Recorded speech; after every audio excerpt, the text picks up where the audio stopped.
Need to fix the Ieadvpack Library DLL? I'm Sophie Chen, a senior Windows support engineer, and I'll walk you through the professional restoration of this core file. Before we get started with Ieadvpack Library, you may want to try the diagnostic path below to ensure your system is properly synchronized. This is the Ieadvpack Library, the Internet Explorer Advanced Packaging Library. It manages the unmanaged orchestration of IE-related updates and component installations. It facilitates the localized interpretation of .inf manifests for web-based tools. Now that the background is clear, let's walk through the actual installation steps.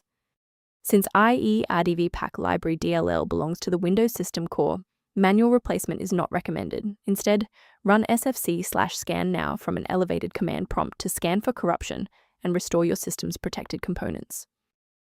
When a standard reinstall doesn't cut it, we move to advanced diagnostic steps to ensure the system is properly configured. A system reboot is a reliable way to clear away zombie processes that might be interfering with Ieadvpack Library.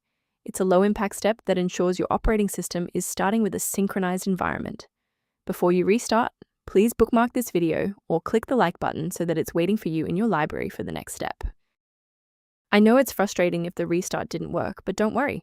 We have a more advanced solution ready. If you need to pause the video to take a breath, please do. Rebooting didn't reconnect the runtime links, so let's go into the control panel and refresh the library files. First, go to Control Panel, then select Programs and Features. Second, find every Microsoft Visual C++ redistributable, 2005 through 2022. Third, right-click each and select Change, then select Repair.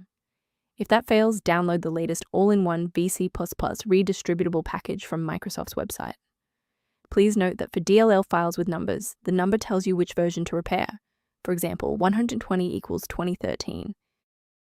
As we finalize the restoration, it's important to observe standard security protocols regarding system files. Replacing Ieadvpack Library without a proper engineering protocol can lead to DLL hell, where multiple versions of the file conflict and paralyze your OS. For a reliable way to monitor these specific library interactions, I've included a professional resource link in the description. To help prevent productivity interruptions, the diagnostic tool below provides informational guidance on keeping Ieadvpack Library synchronized. If Ieadvpack Library is back online, please consider subscribing. It's the best way to support our mission of providing safe, verified technical solutions.